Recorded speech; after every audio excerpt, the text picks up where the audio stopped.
April 29th, 1996, and I'm interviewing Hazel Caulkins at her home at 3 Irwin in Gunnison. Well, Hazel, can we start with just a little personal background? Where were you born? Well, I was born in Delta, Colorado. Oh, okay. So you're a native Coloradan. And went to school there. We lived on a farm about 7 miles out of Delta. Oh. And rode the school bus every day to school. Graduated in 1927 from high school. And came here to college. Okay, what were your parents' names? Luther and Lena Hallock. Hallock. So you were a Hallock. Hallock. Oh, okay, Hallock. Okay. And what was your first impression when you came to Western State College? Oh, when we drove into Gunnison, it was raining and bleak, and I thought, oh goodness, I don't want to live here. And went up to college and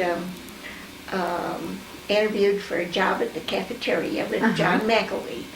And he said, well, I have most of my crew, but if you'd like to carry dishes, why, we'll put you on. So I worked for my board. Oh. And paid for my room in the dormitory. Oh, and they did have a dormitory room. Oh yes, it was called Colorado Hall. Oh, okay. And it was located about where Keating Hall is, just opposite that. Yeah. Oh, okay. It was kind of an L-shaped building. The cafeteria was in the east wing, and the dormitory in the north wing. So, about how many students were in the dorm? Oh, in the dorm, I don't know. In the college? In the college, it was about 400. Oh, okay, nice. Oh, a nice little size. Yeah. And about 100 of them were freshmen that year, the year that I came. And why did you come to Gunnison? What made you decide to go to Gunnison? well, I wanted to be a teacher, and it was a teacher's college. Right. Was it still the normal school, or no? It was Western State then. Yeah. I think it was made, or the name was changed in about 1923. I think something like that. Okay. And was Quigley president when you came, or? Yes, he was. Oh, okay. I was trying to figure that out last night, and I thought he was probably president. Yeah, he was still president then. And we had a real good football team. There were only 25 on the, and I think that was all 25 men in the school. Who did you play when you had games? Oh, they played Greeley, or what was it? I can't remember what the name of it, Colorado Teachers College. Yeah, right. DU, Colorado University. Wow. So would they travel here, or they travel there, right? Well, they back and forth like they do now. Right. Didn't it take them days and days and days to do it? Took us a whole day to go to Denver. Yeah. Let's see. Oh, and Fort Collins, CSU. I think that was about all of them that they played. There were, Mesa and Adams and all of those were no schools then. Right, that's true. Yeah. That's true. So your major was education. And what was the college like then in 1927? Well, 31? It was Taylor Hall and Crawford Hall, which was the gymnasium then. The south end of Taylor Hall was the high school. Still was the high school, yeah. And they had started to build the part in between North Hall and the high school. Did they finish that middle part while you were there? Yes. Oh, okay. Yes. I think it was finished when I was a sophomore. Oh, okay. Yeah. And the gymnasium, the girls' gymnasium, was in the basement of this section that they were building. They had connected the two buildings sometime before I came. I don't know when, but it was just kind of a passageway between North Hall and the south end of the college, high school. And some of the high school teachers taught college classes and vice versa. Yeah. And a lot of the high school kids took college classes at that Which time. was really nice for them. Yeah. So it was kind of interesting. Yeah. Did you like it after your Oh first yeah, impression? after I got acquainted with everybody and was here for a little while, I liked it real well. Yeah. What would you do for fun? Oh, we went to the movies, which was the Unique Theater. Oh.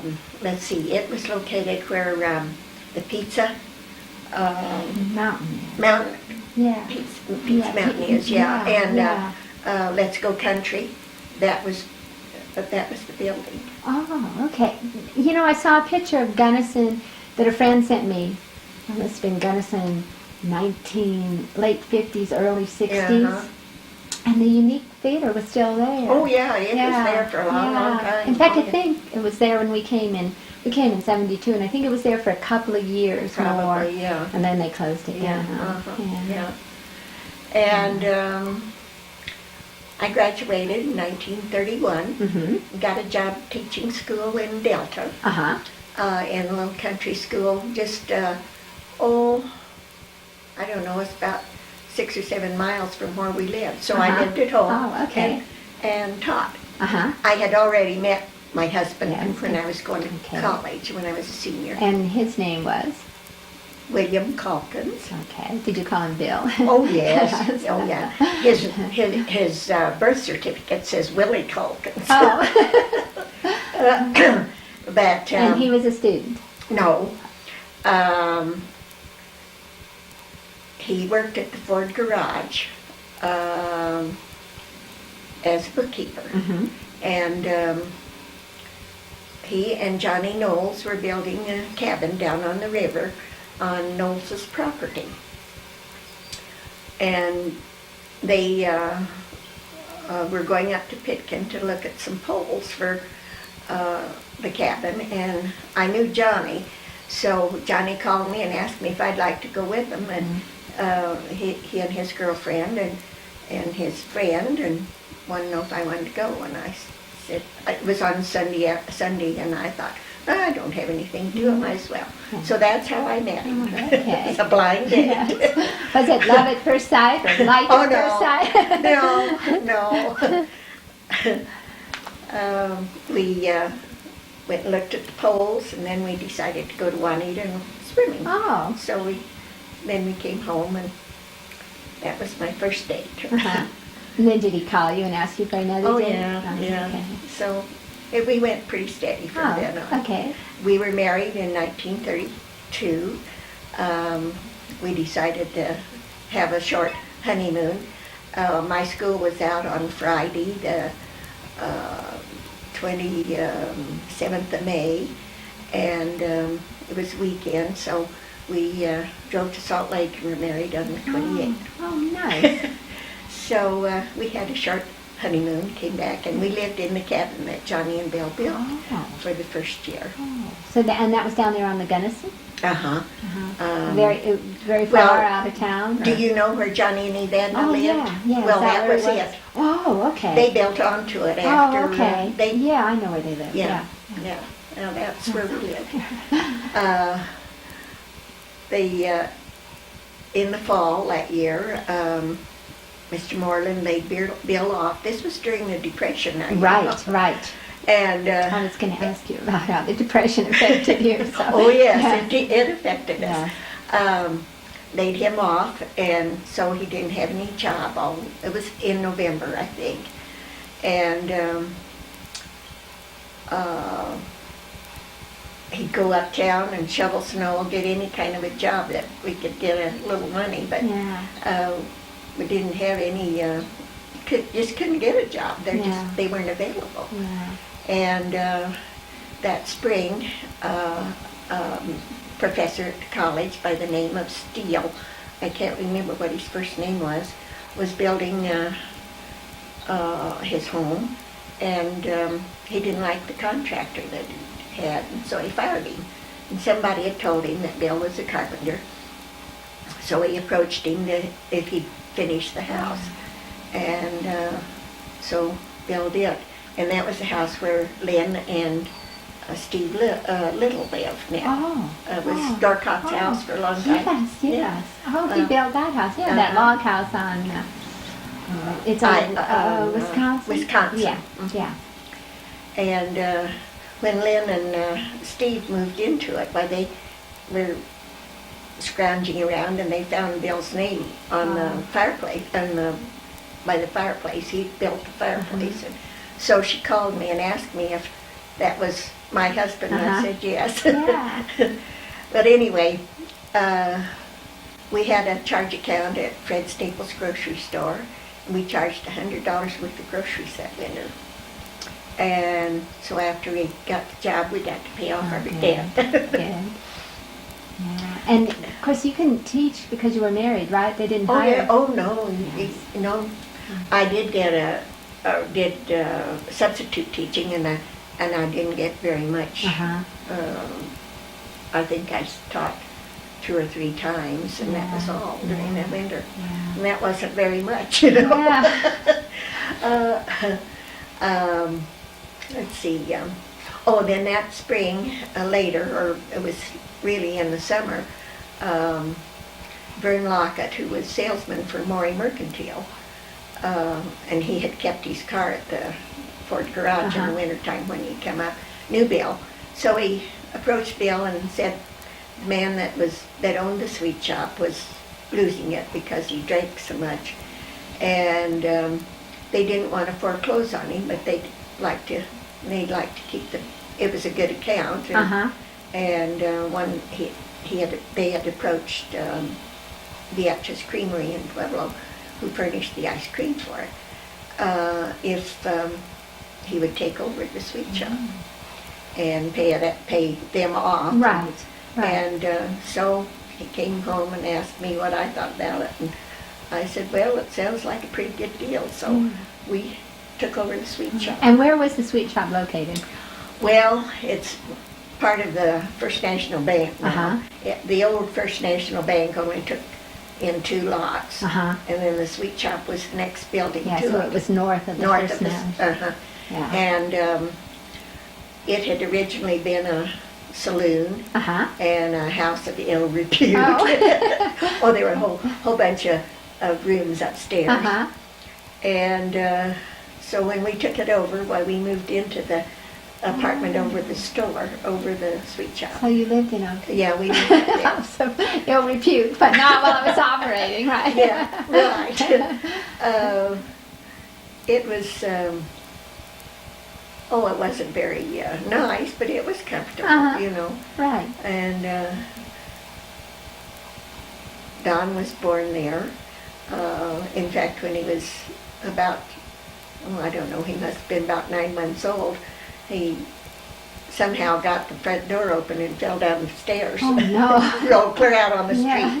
Mrs. Spencer heard him coming down the stairs, and she grabbed him when he hit the bottom. But he didn't hurt him. He was pliable, I guess, you know, at that roll, age. Just roll. Yeah. So, but we had the sweet shop for... So now when you have the sweet shop, you sold ice cream. What else did you sell? Fountain drinks. Oh, okay. Sandwiches. Oh, okay. And then during the war, the Second World War, not the First. Yeah. We couldn't get sugar. We were on an allotment of sugar, and we couldn't get enough to make candy. So we decided to serve lunches. Oh, okay. And so we hired a cook and served lunches. Every noon every day we had a different menu. Now before that, did you just you and Bill run it, or did you always have we some had help? Help, yeah. Yeah, that's good. Yeah. I don't know, let's see, Chuck Gilmer, older people would know who he was, worked for us, and Roy Winslow's brother, can't remember what his name was, worked for us. And we had Chuck Schweitzer worked for us, and he was younger then. oh yeah, oh yes, he was going to college, and Eddie Creel. I don't know. We had a number of people, different people work for us. Was it must have been long hours though, even with the help. Oh yes. We usually opened about 9:30, something like that. And we stayed open till midnight. Wow. In fact, 2 winters, some of the kids would, when they walked down from the college, nobody had a car. Right. Especially in the winter. Oh, yeah. Well, yes. Yeah. The roads were closed between, or out of here. The only way in and out was on the train. Yeah. And so everybody put their cars in the garage, or in the old barns. Most of them, they didn't build garages then. And put them up and walked, or had a horse and a sleigh. Lots of people had horses. And but the kids would walk down from school to the sweet shop and spend the evening. That was part of the entertainment, you know. Okay, right. And when they'd get ready to go home, or they'd say, "Hey, Bill, will you take us home?" So we nearly run a taxi. Oh. So you had a car? Yeah, we had a car. Yeah. Oh, we delivered ice cream to, if somebody had a party or something, we delivered once in a while. Yeah. So we had the sweet shop until, 1946, I think. And we sold to a man who was returning home from the war. And he used his GI money to buy the sweet shop. So were you glad to sell? Yes, because Bill's health wasn't too good in there, and the doctor told him he ought to do something outdoors. He needed to get out and outside. So when we sold the sweet shop, we decided that there was a need for a nursery and flower shop. So we started the flower shop and nursery. And was it located in the beginning where it is now? No. Oh, okay. It was located on North Main Street. It was an old building and was later torn down. The Fair Deal. I think that's where it is. Where it was. Oh, okay. It was originally O'Leary's drugstore. Oh, okay. And Mr. Spinuzzi used it for a plumbing shop. Had a plumbing shop in there before we had it. And it was an old building. The upstairs was where the doctor's office, Dr. McDonough and Dr. Mast, and later Dr. Light had his office up there. Okay. Well, that's good, because I could never quite understand. I talked to Dr. Light and I talked to Yvonne, and I could never understand exactly where that office was. Now I understand above the fair what was, the building it was up before. above the drugstore. See? It was a horrid old building. Well, all of those old buildings were put up with no foundation and just frame buildings. And it was one of them. We had the flower shop in there, and we kind of ran the nursery part of it out of our home. And so you weren't living at the building no, we anymore, didn't live there. Yeah. And then Dr. Peterson bought the building when he came. He came in as an assistant to Dr. Mast, and then Dr. Mast left, and Dr. Peterson bought the building, and it was such a ramshackle place by that time, and an old coal furnace. It was a horrid mess to keep clean and dirt and warm. And he decided to tear it down and build a new building. So we had to move, and there was no place to move. No, just wasn't any place. The only vacant building was down on Tomichi, right next to where the Victorian Hotel is now. And there were no parking space. We really didn't want to move there, but we decided we had to till we could do something else. Yeah. And we were all ready to move there, and Mabel LaFay, who was, she's in the nursing home. Right. Yeah, I actually interviewed her in like Oh, did you? 1977. Yeah. Well, she approached us and said she still owned a little they had a grocery store up on North Colorado. Oh. And she said there was a fraternity that was using it, but they didn't pay her any rent for it. Oh. And she says, I think it'd make a nice flower shop. She says, why don't you come and look at it? So we went and looked at it, and this was a week before we had to be out of the old building. And we decided it would be a lot better, and we had a lot of parking space and everything. So she booted the fraternity out, and we moved in there for a flower shop. Yeah, and that's where the flower shop still is. No. No, it No. isn't. That's another story. Oh. Oh, it isn't, huh? Yeah. Let's see, we were in that building, I expect 2 years.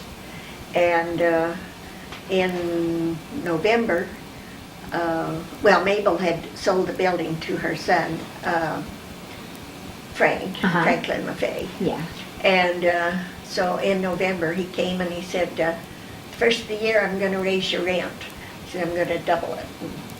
And Bill said, well, you're not going to double it on me. And he says, oh, yes, I am. And he says, there isn't any place for you to move, so you've got to pay it. Bill says, I'm not going to. So the day after Christmas, we were living up on North Colorado where the college,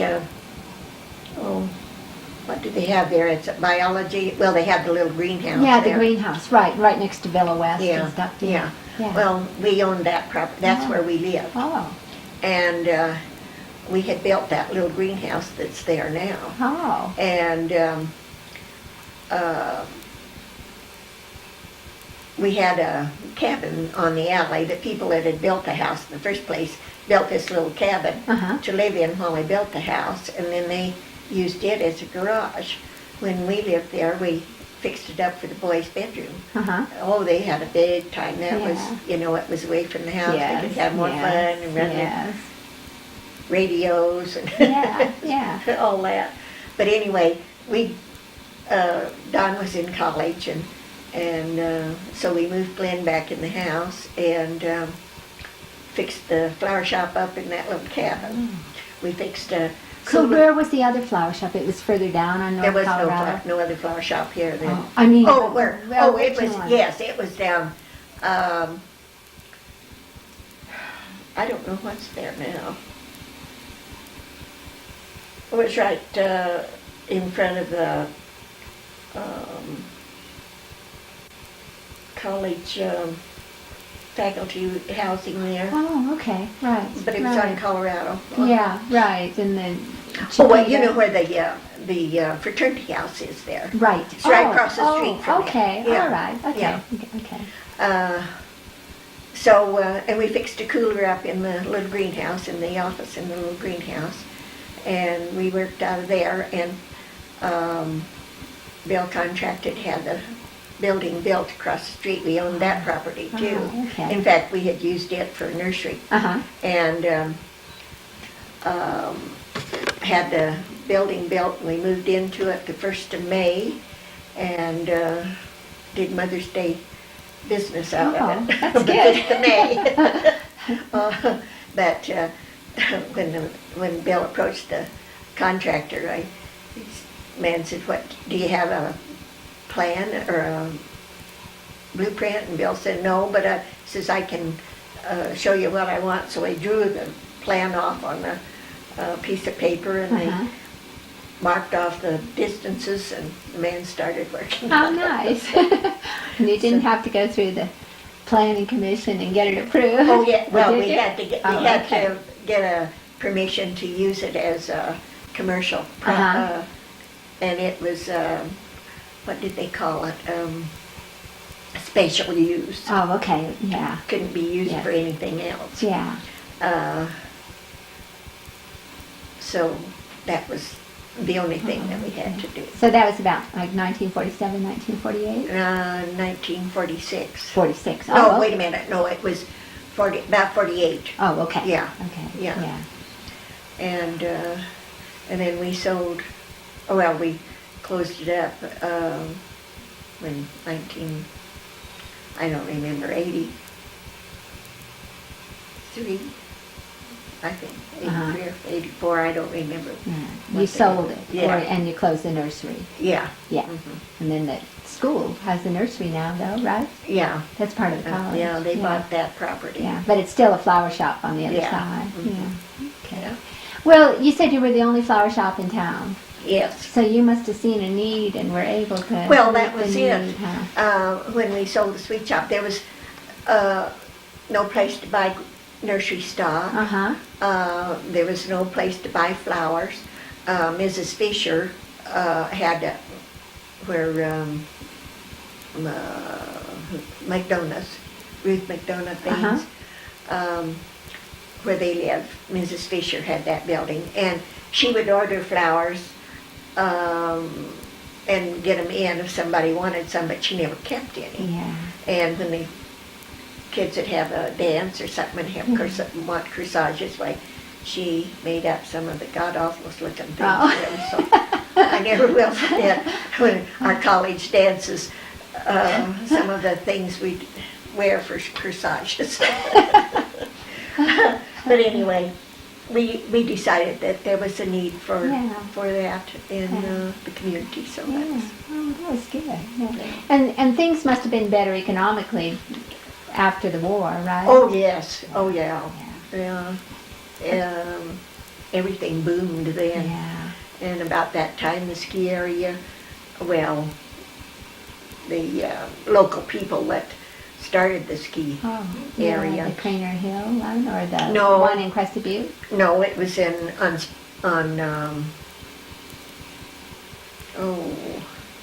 what's the, Oh, Cement Creek. Cement Creek, That's yeah. right. Yeah, and They Mickey Zaradka and Johnny Knowles and all those guys went up and put up that. Norman West McDermott. Yeah. Let's see. I don't know. Put there up the was a- ski lift one day. Well, they yeah, went up to yeah. one of the mines up on Cumberland Pass Oh. and got some of the old cable out of it, and that's what they made. Nobody ever told me that Oh, before. yeah, That's right. Oh. And Marion Wenman and Bill LaFay, they were the ones that went up and got the cable out of this old mine up on Cumberland Pass. Yeah. And they built a chairlift. Talk about recycling, right? I think they built most of the chairs down at McDermott's garage. Oh, really? Yeah. Yeah. Oh, okay. So that was, so things were booming. When the boys were learning to ski, I drove to Cement Creek every Saturday and we took a lunch. Yeah. I remember Audrey Miller and I went together and we'd fix lunch for the kids and take CJ and Marilyn and Don and Glenn up to Cement Creek, spend the whole day.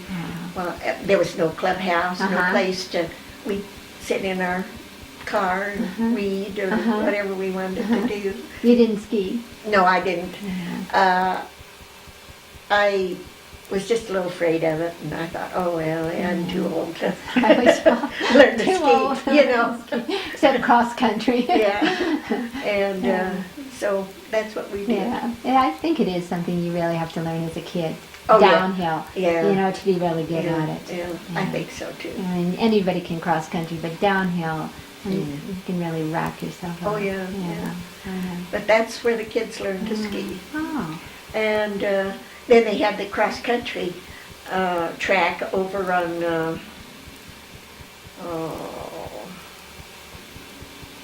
I think Pushins owned it, I'm not sure. It was a meadow.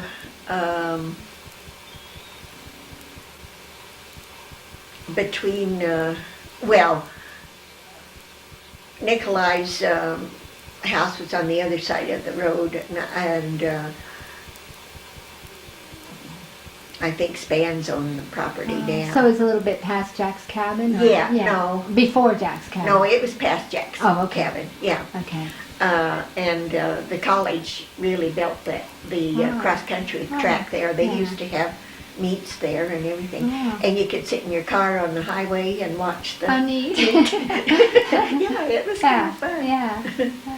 Well, in the Depression,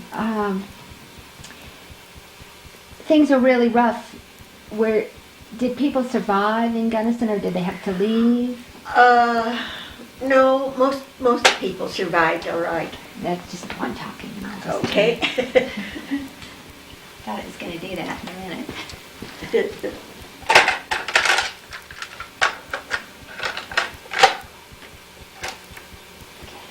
How did they survive? Well, most of the people had beef available, and everybody went fishing. That's right. A They big. go year round. Oh yeah. Yeah. Well, no. Oh, you couldn't. You couldn't fish. I think fishing season opened that's probably true. last of May. You didn't have the reservoir, so. No, it was a street fishing. Yeah. And then it closed. I don't remember. Sometime in September, but everybody fished. Yeah. And you can dry fish, right? I mean. Yeah. So you could use it for dinner or not? Most of them smoked them. Oh, smoke them. Of course. Yeah. Yes. And they all had beef available. Vegetables. Grew some, but not too many. It was a limit. The growing season was not as long as it is now. In fact, the weather was a lot worse than it is now. Even from 70s, when I came to now, it's changed. It's changed. Oh, yes. A lot. Yeah. Oh, I remember all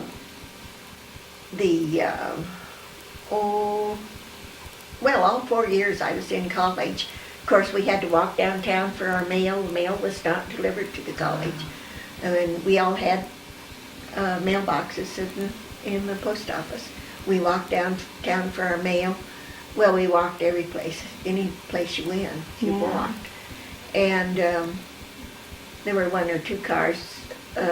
Some of the kids, local kids, had cars. I remember Urban Mergelman had a old Buick car, and we'd go to dances. Of course, the dances were at the Levita Hotel. The big dances were at the Levita Hotel. And he'd haul everybody down to the Levita Hotel to go make 2 or 3 trips to haul everybody down to the Levita Hotel for the dances. And yes, it'd be a little cold to walk to a dance. Informal. We did do it though. We wore our overshoes and pulled our dresses up, and we did it. Yeah. But it wasn't. Yeah, and you probably had a lot more 40 below. Oh, yes. For long periods. Yeah. I remember one January, I don't remember, I think it was when I was a junior. It seemed like the temperature didn't get above zero the whole month of January. Go down to 40 and 45 below at night, and maybe up to zero in the daytime. But it was cold. Yeah. I remember I needed a new winter coat. My mother said, well, Pop's going to Denver he's going to sell some cattle. I'll have him pick up a coat for you if you'll tell me what you want. So I tore out a picture in the catalog and gave it to my dad. So he went to Denver, shipped cattle to Denver, sold them in Denver, and bought me a coat. And instead of wiring me when he left Denver, he waited until he got to Salida on the train and wired me that he was coming and for me to meet him at the depot. Well, the depot was down at the Levita Hotel. And I got the message, about 30 minutes before the train was in. Well, I had no time to walk to the depot, and I thought, oh, what can I do? And I thought, well, Johnny's working at the garage. I'll walk to the garage and borrow his car. And so I ran all the way down there and got to the garage, and Johnny wasn't there, but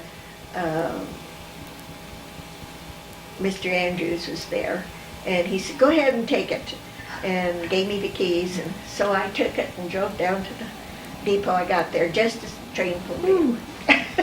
But you could drive too. Oh yeah. A lot of women couldn't drive, or did. Well, I learned to drive at home. We had no okay. Dodge touring car, and I'd sit out in the lot in front of the house and shift and pretend like I was driving. Yeah. And no, I learned to drive when I was in high school. Yeah.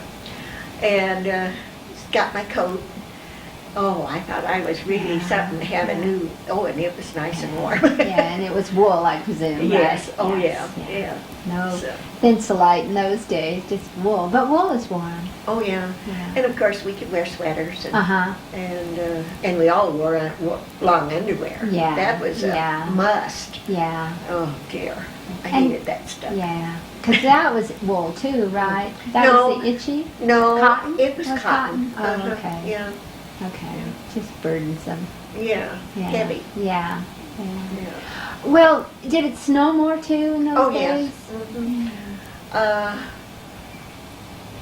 Usually the snow was, well, we had an old Negro.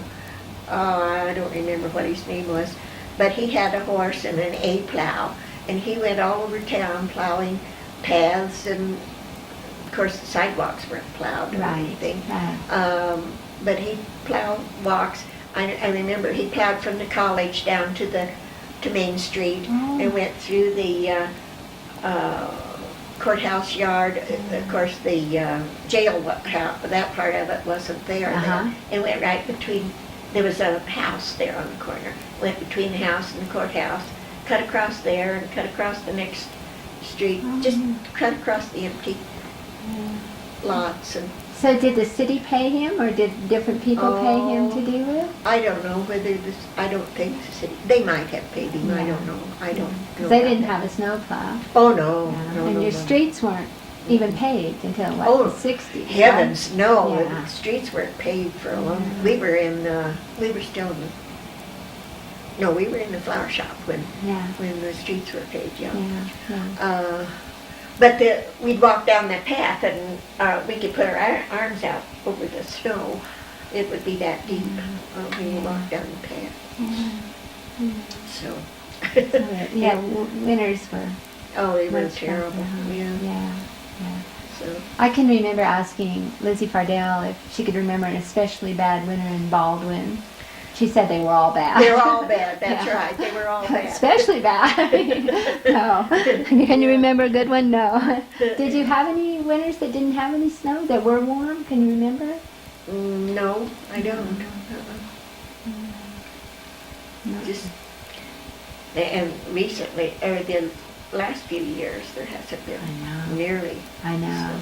So. I know. Well, Yeah. I can remember when we first, like in 1976 or 77, one of those years when it would snow 3 feet and then it'd get down to 40 below and then it'd snow 3 feet, and it just seemed like it, in the middle of March the snow was still there. Yeah, yeah. And nothing had Well, happened to it. let's see. We went to Hawaii in 1978, I think it was.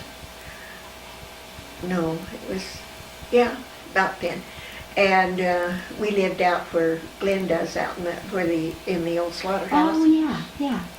And when the day we left, the 17th of March, I remember, on the plane they gave us green carnations because it was 17th of St. Patrick's Day. The snow was about 4 feet deep, Yeah. and we were in Hawaii until the 1st of April. And when we came back, it was still 3 feet of snow. Yes. So, I know. oh, that was, come back to all that snow Yes, after being in yes. Hawaii. Where you get warm for the first time in your life, it seems like. Your bones get warm. That's what I thought. This is the first time I've really been warm in my whole life, you know? Yeah, it was, yeah, I know. It would be terrible.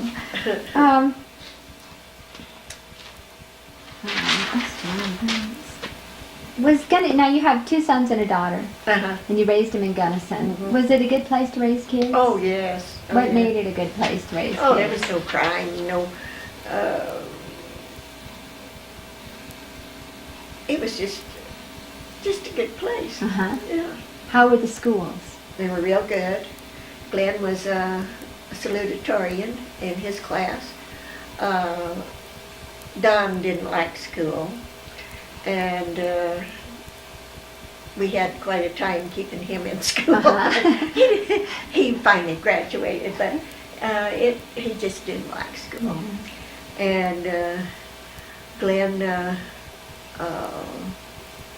got a scholarship to Western, graduated from Western, and got a fellowship to work on his doctorate, or his master's at Kansas University. Oh. And so he taught part-time and then and worked on his master's at Kansas University. So that's in Lawrence. Uh-huh. Yeah. Uh-huh. And when Don got out of school, you either got drafted or you volunteered for the draft for the war. And so he volunteered for the draft. And I remember when he left, that he graduated in May, and this was in October, I think, that they left for the Army. Was Andy Archuleta and Dennis Steckel and Paul Salmons and Don all left at the same time. And they all came back, didn't they? Yeah. Well, the war was over. Oh, okay. So they left in like 44, 45?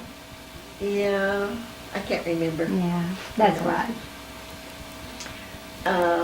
Anyway, the war ended before they got out of basic training. That was good. And but there was the war in Korea. And they were all afraid they were going to have to go to Korea.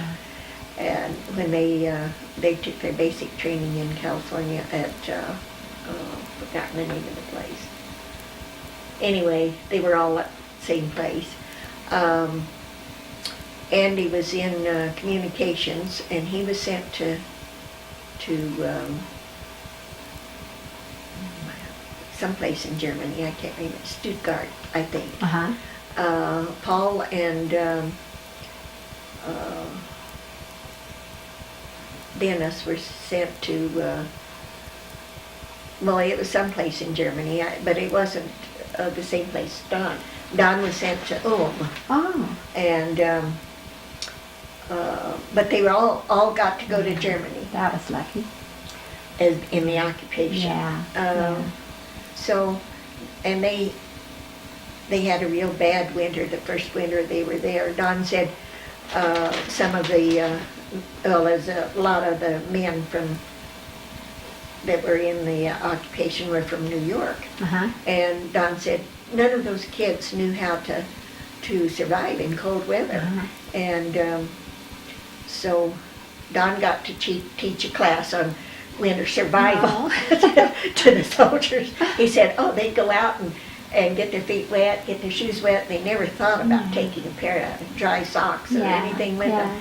He said, oh, it was just awful, some of the things that those boys endured because they didn't know how. And then he took officers training in Munich. And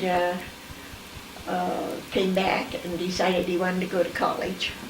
So he changed his mind about schooling. So, and we were in the nursery, of course, at that time, so he decided to go to an agricultural school, and he says, and I don't want to go to Fort Collins.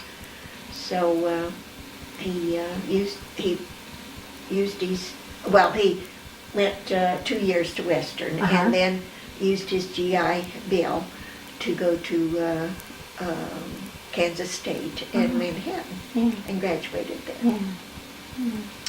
And came back and we built the big greenhouse. And and then you took over the flower shop eventually. Well, that's nice. When you retired, what did you do?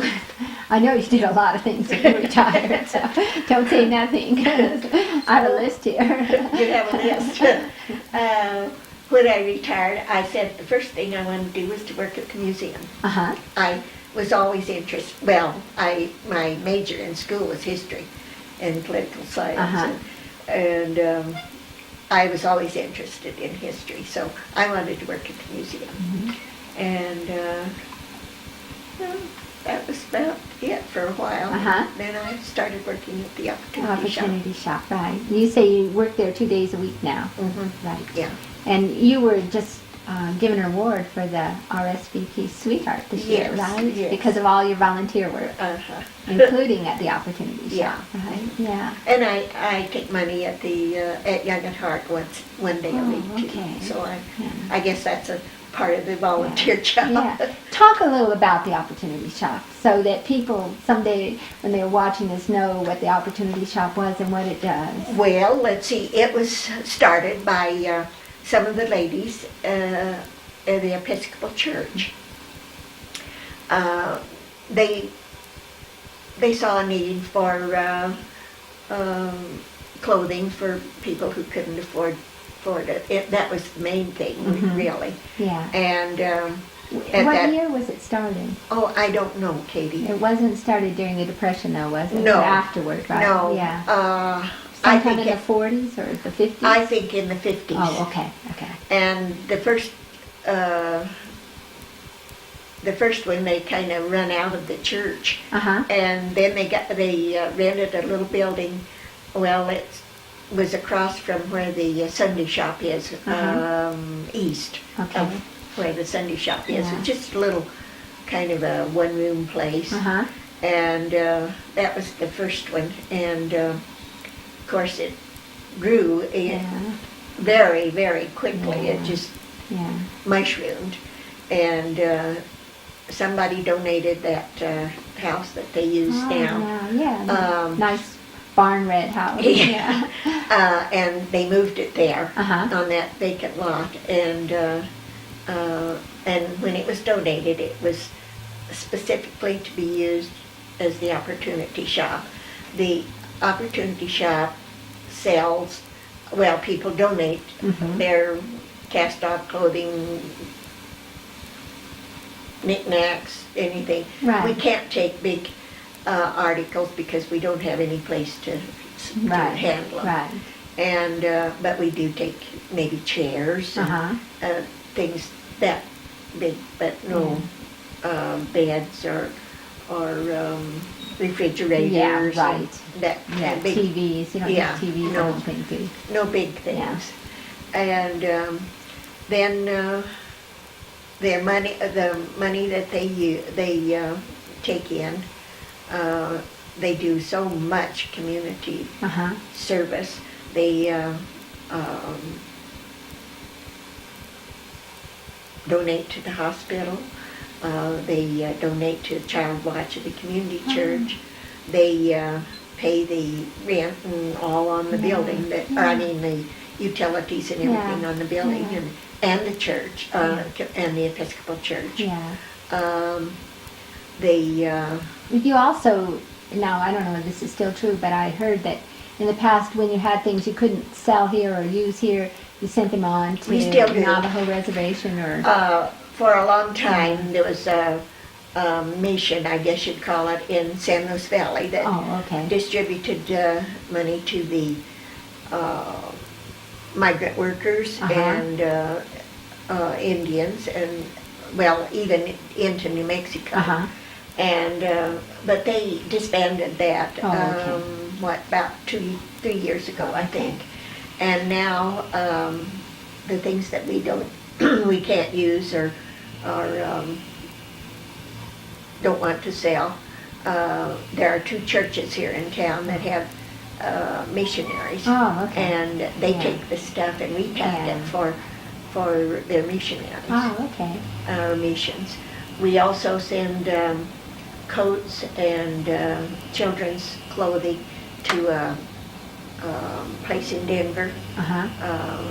Well, George Bessie takes it over. It was a place that they donated to when they lived in Denver.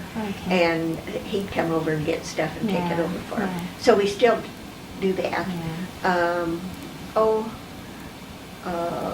Once in a while, a secondhand store in Montrose comes up and gets things from us. And so we have an outlet for the stuff that we can't use.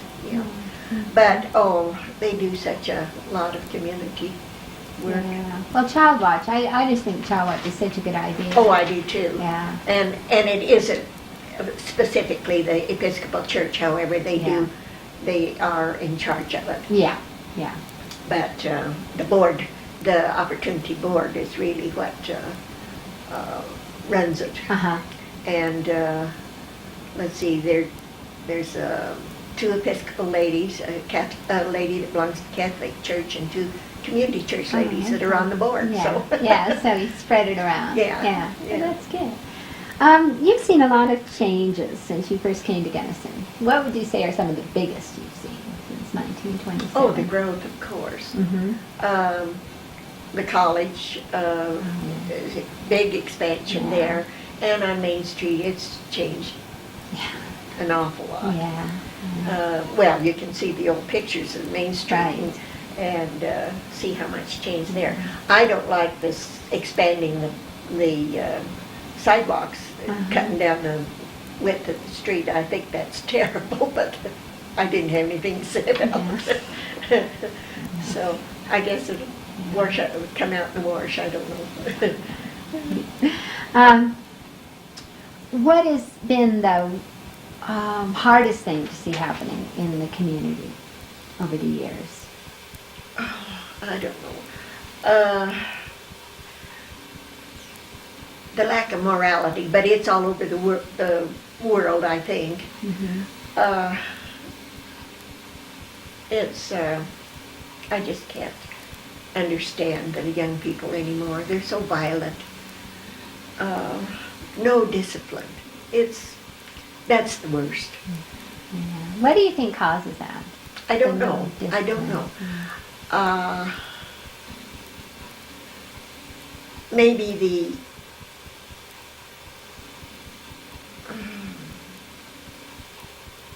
availability of communication and transportation.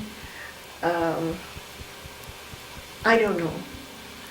TV has an awful impact, I think.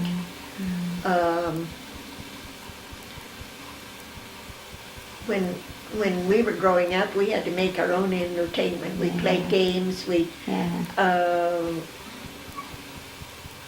Listen to the radio, but it was used your imagination. Well, they didn't even have radio when I was young. Oh, that's true. Oh, that's yeah. Right. That's right. That's right. In Because radio came in the 1920s, started getting popular. Yeah. I remember a man that lived about a mile and a half from us got a radio, and everybody in the community would go spend an evening with them to listen to the radio. No, in my lifetime, we've gone from the horse and buggy to in space. So, in fact, my dad was one of the first people to get a car in Delta. Yeah. So well, see, and you were talking about driving, and I was really amazed because my mother, she learned how to drive eventually, but she learned like in the 1930s or 1940s. She learned to drive quite late. Yeah. It's a disadvantage to learn to drive. Yeah. It's like skiing. You need to learn when you're young. I think so too. No, I learned to drive when I was in high school. So.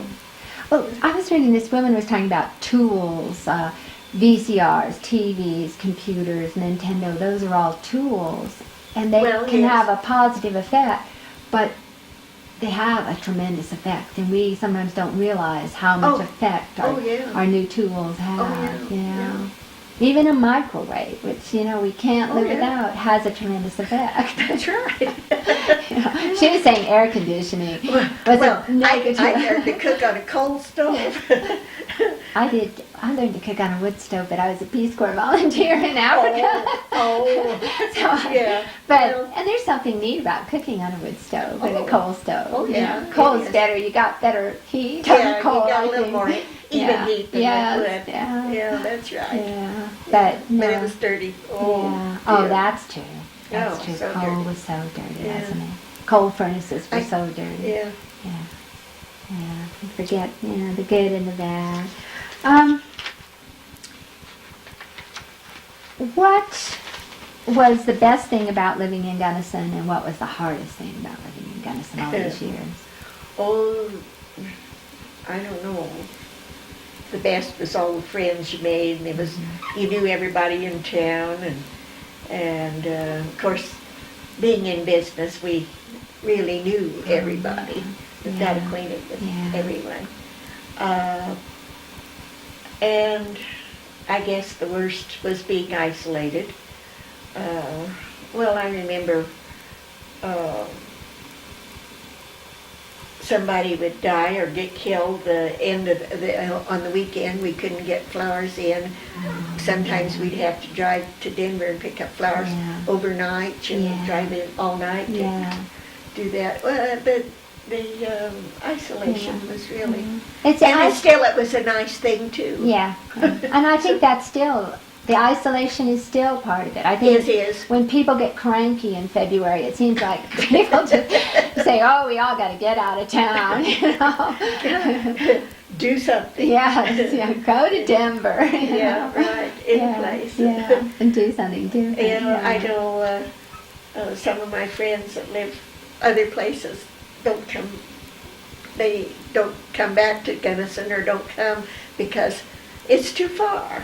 I said, well, it's just as far from Grand Junction to Gunnison as it is from Gunnison to Grand Junction, but it's a lot easier for us to go someplace else. It's just like driving on bad roads. I mean, unless they close the pass, you go. Yeah. Because it's just, you'd never go anywhere if you waited. Oh, no. I mean, yesterday is, April 27th, and there's ice and snow all over Monarch. And I remember when Rita, Don's wife, first came to Gunnison. She decided, she was teaching in Wichita, Kansas, and she decided to come to summer school in Gunnison after she and Don had met, of course, and it was due-fold thing, but anyway, she was going to come to Gunnison to school. She drove to Gunnison, and she worried all the time she was here about driving back because she'd be on the outside of Monarch.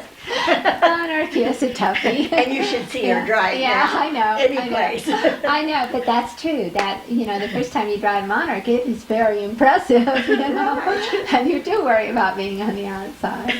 I know. Well, what's your very happiest memory of your years here? How's that for an ending one? I don't know what would be. There was a lot of happy ones. Well, then maybe you want to talk about a couple of them. I guess being married and living here, really. I really just don't know. We were all happy. Memories. Okay. Now, did I forget to ask you something that I should have asked you, a question or something that you want to say that I didn't give you a chance to say? I don't think so. Okay, well then I'll say thank you very much. I really appreciate it.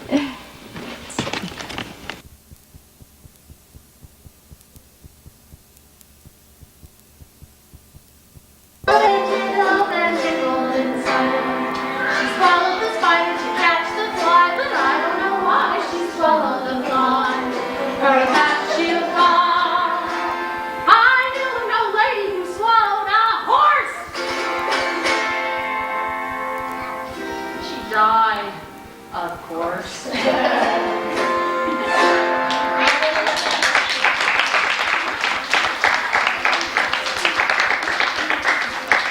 I'm going to do a story. Now, boys and girls, this is such an exciting story. And I don't tell it very often because it's real hard on my throat because there's a lot of yelling in this story. Can you help me with the yelling part? Yeah. Okay. This is a story where you have to yell this. I want you to practice with me one time. I can yell, really. Yell. Let's see. What are you supposed to yell? I can yell. Yeah, I bet you can. I'll tell you what to yell. Not that. You're gonna yell. You'll get it when it comes to it. I can't remember what the word is. So I'm just gonna tell the story. You have to just fill it. Okay. This is a story about a mouse family.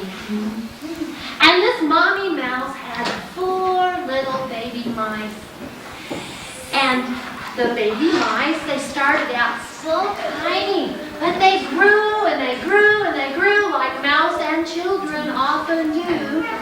And one day the mouse mother called her children to her. Now you guys are the children, okay? And she said, "Now children, you are all such big little mice. You've gotten so big. And now I think that you are old enough to go where you want to go and do what you want to do and find your own food. Now, children, are a few things you have to know before you go out on your own. The first thing is that you must always be very, very quiet. You see, children, we live in the walls of the Baxter's house, and they live in the rooms. And they don't know that we live here with them. And if they knew it, they wouldn't like it. So, children, you must always be very, very quiet. Do you understand? And the first little mouse said, "Yes, Bobby, I understand." And the second little mouse said, "Yes, Bobby, I understand." And the third little mouse said, "Yes, Mommy, I understand." And the fourth little mouse said, "Yes, Mommy, I understand." Remember, children, to be very, very quiet. I know you do. You're such good mice. Well, children, there are two things that little mice have to be very careful about. You have to watch out for traps, and the second thing is cats. Traps and cats. If you watch out for those, you'll be just fine. Now, do you understand, children? You ready to help me? The first little mouse said, "Yes, Bobby, I understand." And the second little mouse said, "Yes, Mommy, I understand." And the third little mouse said, "Yes, Mommy, I understand." And the fourth little mouse said, "Yes, Mommy, I understand." But what's a trap? Now, children, I'm going to teach you a little song. So if you ever do see a trap, you'll know what it is. It goes like this. If you see a thing that's made of wood with a kind of a spring and a hook and a bar and a bite of cheese that looks very, very good, don't touch it, please stay where you are. Be careful or snap! You'll be caught in a trap. Now, children, do you understand? This is very important. And the first little mouse said, ready? "Yes, Mommy, I understand." And the second little mouse said, "Yes, Mommy, I understand." And the third little mouse said, "Yes, Mommy, I understand." And the fourth little mouse said, "Yes, Mommy, I understand." But what's a cat? Children, okay, now, I'm going to teach you a little song. So if you ever do see a cat, which I hope you never do, but if you ever do see a cat, you'll know just what it is. It goes like this. If you see a thing with eyes that glow and looks like it's about to spring, and if it's furry and has 4 paws and a tail and claws and a face that's fat, stay far away, for that, my children, is a cat. Now, children, do you understand? And the first little mouse said, "Yes, Mommy, I understand." And the second little mouse said, "Yes, Mommy, I understand." And the third little mouse said, "Yes, Mommy, I understand." And the fourth little mouse said, "Yes, oh, what am I going to do with this loud mouse? I tried to be a good mother. Well, the thing was, he wasn't trying to be noisy. He just naturally was very loud. He was noisy when he ate. Ready? He was noisy when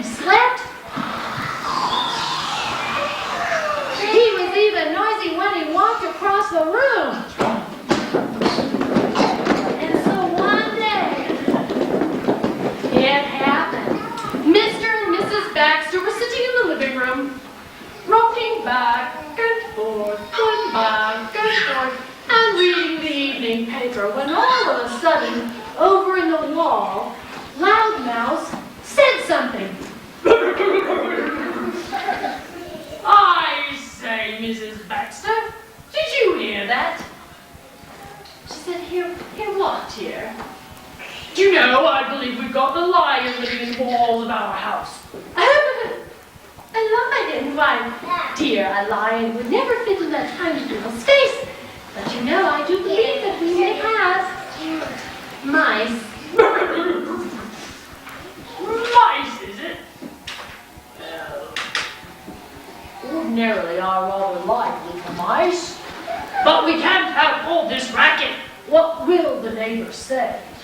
So tomorrow I'm going to the pet store and I'm going to buy, the hardware store, and I'm going to buy a trap. And that's just what he did. Now the next night, Loudmouth was feeling hungry. And he remembered that Mrs. Baxter always left a nice big block of cheese in the kitchen. So he decided to sneak out there and get some of that cheese for dinner. And he went looking out of the hole. And he looked this way, and he looked that. And there was a piece of cheese just waiting for him. So he walked right up, but just before his paw touched that cheese, that little song went through his head. If you see a thing that's made of wood with a kind of a spring and a hook and a bar, and a bite of cheese that looks very, very good, don't touch it, please stay where you are. Be careful or snap! You'll be caught in a trap. It's a trap!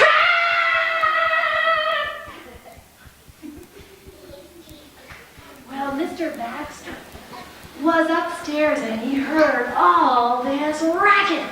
So down the stairs he came. Ready? Boom, boom, boom, boom.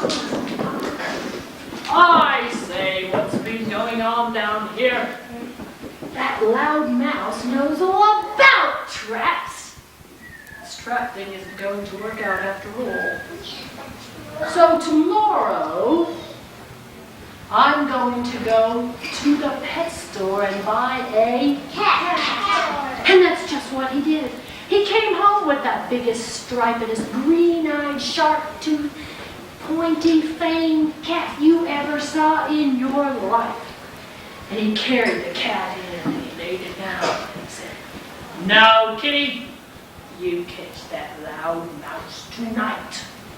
got it? And the cat said, all right.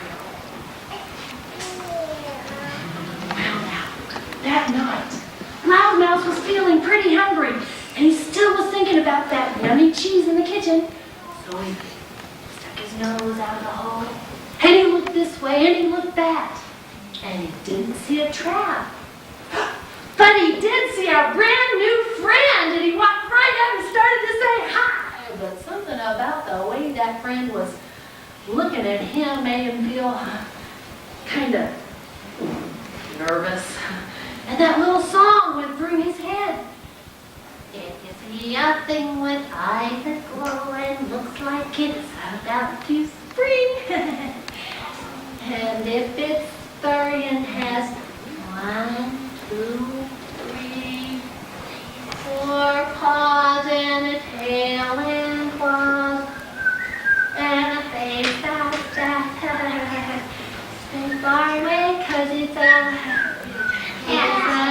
real loud. Ready? It's a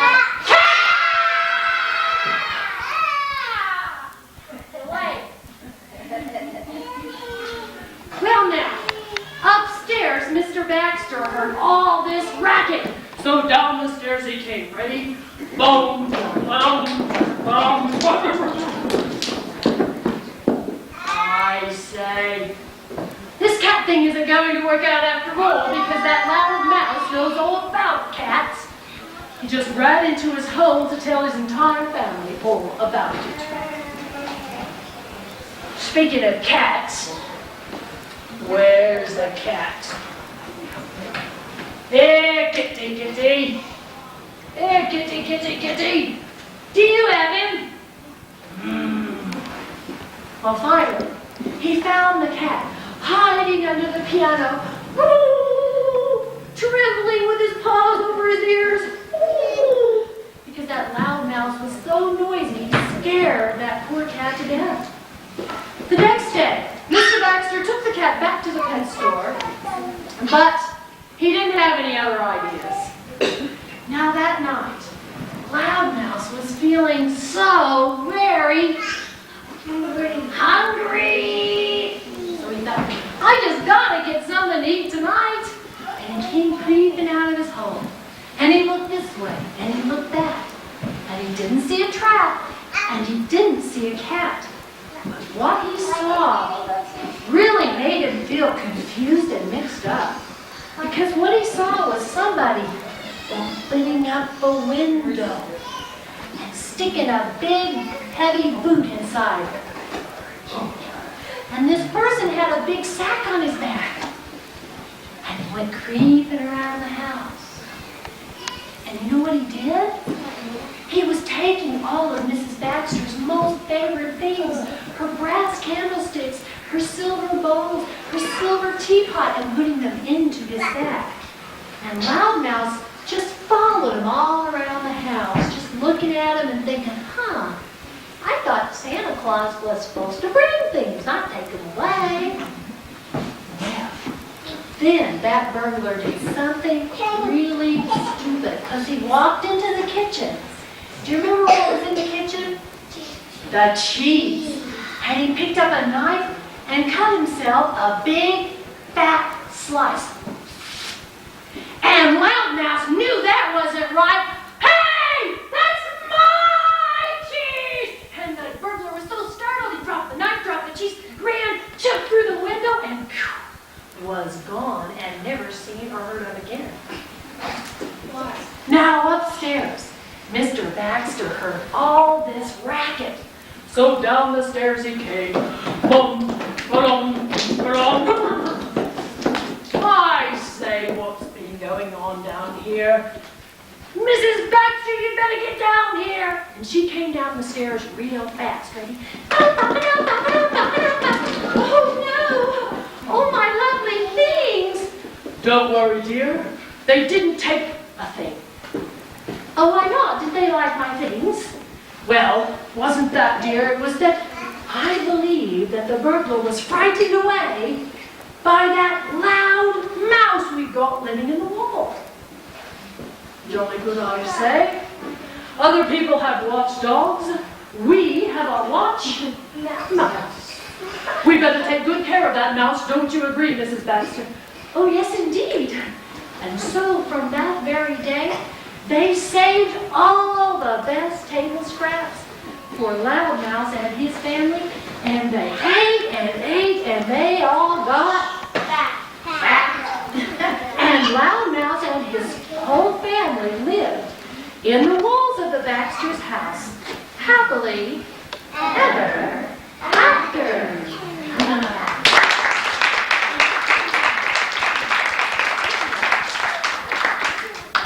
Well, boys and girls, it has been such a pleasure to tell stories to you today, and I hope that you liked them.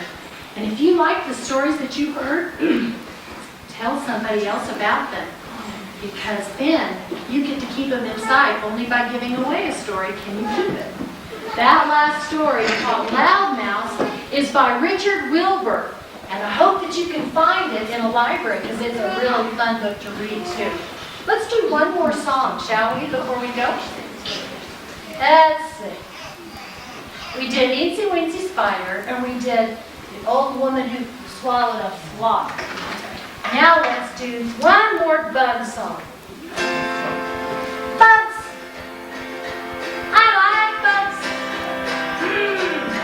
Short ones, fat ones, squishy ones, I like bugs. Oh, bugs. Yeah, I like bugs. Do you all like bugs? Yeah. I like to sing about lots of bugs. Like this one. La cucaracha, la cucaracha, crawling up and down the wall. La cucaracha, la cucaracha. Oh, I don't like you at all. Cha cha cha. Do you know what kind of bug la cucaracha is? A cockroach. La cucaracha, sing that one. La cucaracha, climbing up and down the wall.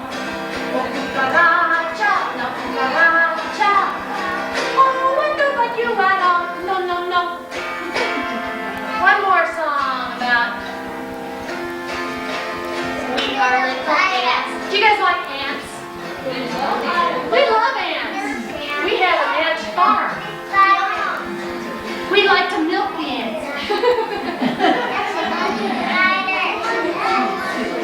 We are little ants. We are all in a line. It will never end. Why not be our friends? When you are in your garden, we're sitting in the lawn. It won't be long before we'll be with you. When you're at a picnic or eating ice cream, anything you can eat, we can eat too. We are little ants. We are all in a line. Why not be our friends? It will never end. Why not be our friend? Feed your local ants.